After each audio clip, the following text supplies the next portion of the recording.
So we got a mega main event, UFC 298, Alexander Volkanovski taking on the undefeated and superbly confident Ilia Topuria. You know, if you check Ilia Topuria's social media, he's already got himself listed as a champion. He says he's 15-0, and Alexander Volkanovski said, not so fast. I'm going to get in there and show this young man that there's levels to this game. That's right. Want to get your thoughts. Obviously, we're going to ultimately make a prediction on this fight, but just what do you think about it? Well, for an avid MMA fan, this fight is amazing.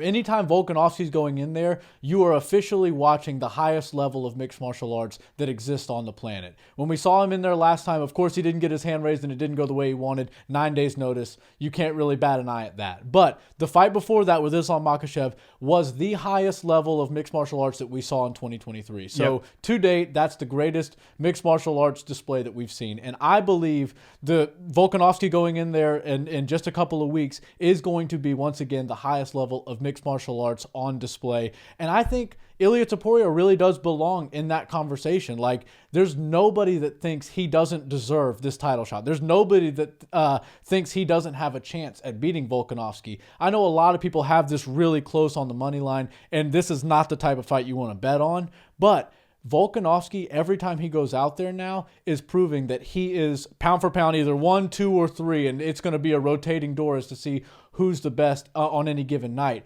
As of right now, I've got him at my number 2 spot only because Islam was able to get his hand raised over him. But I think Ilia Topuria is really somebody special. He's somebody that we need to put a lot of attention and focus on. And Volkanovski has had an entire camp to train for him. He's been able to really lock all of his sights on Ilia Topuria, dissect it with one of the best teams and best coaching staffs in the entire game. And I really think we're going to get the best version of Volkanovski maybe ever. I think best at featherweight we've ever seen, and I'm really excited to see what he brings to the table. And if Ilia Topuria is able to rise to the occasion and compete with somebody like Volkanovski, then you've got a mega star on your hands, because Ilia Topuria, he talks the talk, he seems like he walks the walk, and as of now, he's got a really pretty looking record, and he's calling all of his shots, and it seems like everything's going in his way. Yeah, it certainly seems like things are aligning for Ilia Topuria. At only 26 years old, I've said this before, and I'll say it again.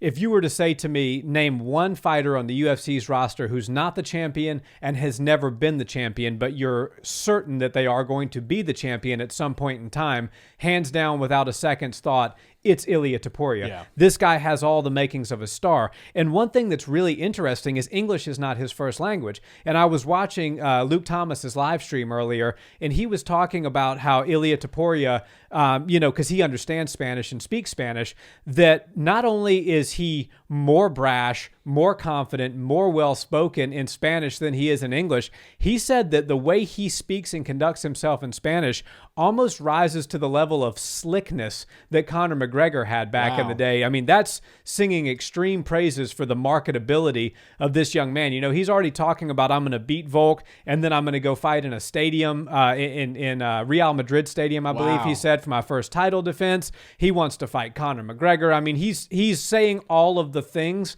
that you need to say to garner attention. And so far, if you look at his record, not only is it unblemished, it's the vast majority of his wins are by finish, and some of them very emphatic. So he's got all the makings of a star. However, I'm going to make my prediction now.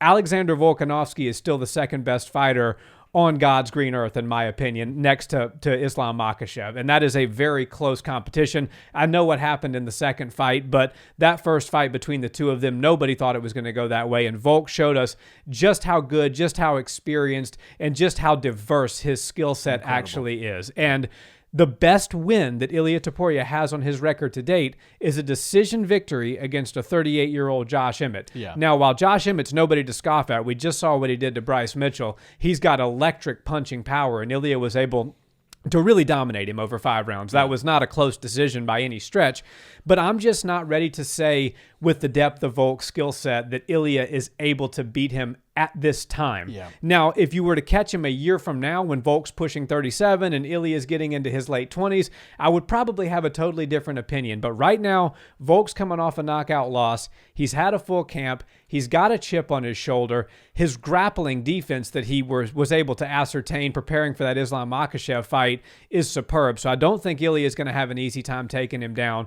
Volk's got an extraordinarily high output, almost 7 significant strikes absorbed by his opponent per minute. And then he's also got some crafty takedowns of his own. He's really good in the clinch. You know, Ilia is going to be the shortest fighter that Volk's fought in a long time, so I think he's going to be able to work the clinch, unlike he was against really Yair, Max Holloway, Islam Makhachev, all those guys between 5'10" and 6 feet tall. Yeah. Ilia is going to be closer in height. So all things considered, I think this is going to be a very tough fight. I think this is going to be a high-level mixed martial arts showcase where both men have their moments, but Volk is super durable. Brian Ortega wasn't able to submit him. You know, Islam Makhachev wasn't able to get him out of there the first time they fought. Max Holloway, just think about how tough and game he is. He wasn't able to defeat Volk in the 3 times that he fought him. And then that electric striker, Yair Rodriguez, was finished on the feet, doing what he does best, which is kickboxing against Volkanovski. So I'm just not ready to crown Ilia better than Volk yet. And for that reason, Volkanovski's my pick. I hear you. And you just unloaded a fully automatic round of great points at me. And I really agree with almost everything. And one thing that stuck out to me, I got a couple of things I want to unpack on this, but everybody is seeming to doubt Volkanovski because he lost his last fight in the way he lost it. And I think that you're saying that, you know, Volkanovski has a chip on his shoulder and is itching to get back in there. A lot of people are saying, hey, he should take 6 months or a year off. Don't worry about fighting. And I'm more on board with you. I think Volkanovski's always wanting to fight. He's the kind of guy that needs to stay active. He's said it in post-fight press conferences many, many times. Like, if he's not fighting, he's doing things that are, you know, counterproductive. Taking his mind off of the game, and he's not really on the pulse and as engaged as he'd like to be. So I like this fight for him. I like the quick turnaround. What do we want out of champions? We want activity. We want somebody that allows all comers to come at him, give me the hardest fights every single time, and I'm going to make them look easy. And Volkanovski's done that for us. That's why, for me, he's the featherweight GOAT. And when you talk about featherweight GOATs, you have to mention Jose Aldo. You also have to mention Conor McGregor. I know that his stay as champion wasn't as long as some of these guys' reigns, but Ilia Topuria has taken many pages out of the Conor McGregor book. I mean, from the chest tattoos of the animals to the suits. The tattoo all the way down his spine. Like, if Ilia He's the Topuria, Spanish Conor. Yeah, if Ilia Topuria was trying to be anybody for Halloween, it would be Conor McGregor, and he'd do a pretty good job with the costume. But I think this is a situation where he's trying to do the exact same thing that Conor McGregor did to Jose Aldo. I just don't think Volkanovski's biting on the bait like Jose Aldo did. Ilia Topuria is coming out there brash. Like you said, I wish I could speak Spanish and understand it so I could hear these interviews and see just how brash and good he is on the microphone when he's doing these interviews and cutting these promos. Because I think it would be very interesting, and I think the UFC sees him as a potential international star. Now it's time to put him to the test. Like you said, Josh Emmett is a very formidable opponent, but strength of schedule goes to Volkanovski all day long, and then twice on Sunday. And I think that Ilia Topuria is going to have some of the same flack that Conor got on his rise to the belt of, oh, he didn't have that hard of a schedule. People were saying that about Conor McGregor. And then you look back years later and say, well, Conor fought Max Holloway in his third fight. Dustin Poirier, right. Yeah. There's actually a lot of great things that age like wine and not like fruit in Conor McGregor's record. But Ilia Topuria certainly doesn't have the strength of schedule. And when you see people like that get thrown right into the title contention and they get these elite level spots and they're going against the best fighters on the planet, they really have to rise to the occasion. And I think it's going to be more difficult for Ilia to get under Volkanovski's skin and get him out of sorts and out of the game mentally than it was for Conor to get Jose Aldo out of the game, even though apparently Ilia Topuria is doing just as good a job with the mental warfare side of things in Espanol. Yeah, well, there's no way that Alexander Volkanovski is going to be so emotional that he rushes across the cage and tries to knock out Ilia Topuria the way that Jose Aldo did. Volk's not that kind of guy. Volk's enjoying the moment. If you watch some of the interviews that he's done leading into this fight, he's almost laughing at what Ilia is saying. Where when all that was going on and Conor was in Brazil and he was ripping the picture of Jose Aldo and saying all the things in Portuguese to him, you could tell on Jose's face that it was really getting to him, and that shows you that Jose Aldo is, if you don't have Volkanovski as your featherweight GOAT, then you probably have Jose Aldo as your featherweight GOAT. Yeah. And you wouldn't be wrong either way, by the way. So if you can get a guy that good and that accomplished to get out of sorts, it shows you how effective mental warfare can be. I just think Volk is bulletproof to the BS. I think he's ready, he's locked in, and he's like, my skills are going to do the talking, and he has skills aplenty. Yeah, and I think that Conor McGregor, on his rise to the belt, didn't get to showcase all of his gamut of skills that he's got. He's really good on the ground. He's really good with his karate, and I know nowadays he's more of a boxer that likes to throw heavy hands, but there was a time when Conor McGregor had some of the most dynamic striking in the entire sport, and I think Ilia Topuria has a lot of tricks up his sleeve that we haven't seen yet. Obviously, he's got a ton of power in his hands, and he loves to stand in the pocket and trade. Most of the time, he's too big of a storm for the other person to handle, and he gets his hand raised with a TKO or a KO finish.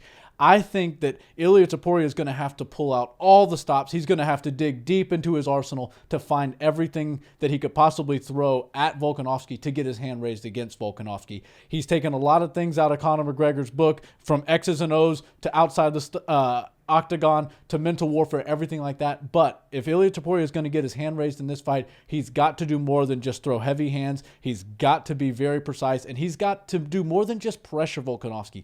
Volkanovski is one of the few fighters out there that's able to utilize every inch of the big cage the UFC puts out in the arena, and he's also able to pressure you and cut off as much cage as he needs to. Most fighters pick one way or the other. They're either an outside fighter or they're a pressure inside fighter. Volkanovski has really damn near mastered both aspects of the fight, and I think with the angles and all the different footwork and technical ability that Volkanovski's accumulated over the years, coupled with his ability to defend the takedowns better than anybody. I think if there's a trophy for best camp to defend takedowns, City Kickboxing gets it all day in spades. Volkanovski, Israel Adesanya, you're not going to beat a camp better at takedown defense. So I think Volkanovski is going to go in there and make it way more difficult for Ilia to take the fight to the ground than he's anticipating. And I think Ilia is going to get a little frustrated, want to throw heavy hands, try to stand in the pocket and trade, and that's where he's going to be hitting a bunch of air because Volkanovski is very hard to hit. He's elusive.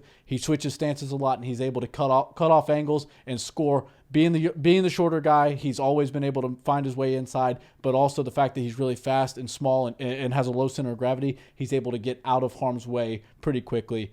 All of that to be said, I think Volkanovski gets this fight done. I think he's going to do it in all 5 rounds. He's going to need 25 minutes because Ilia's very durable, but I see Volkanovski remaining the champion. 145 is his division, and until further notice, he's the pound-for-pound number one guy, at least at 145. Yeah, I like Volk by decision in this one too. Let's go.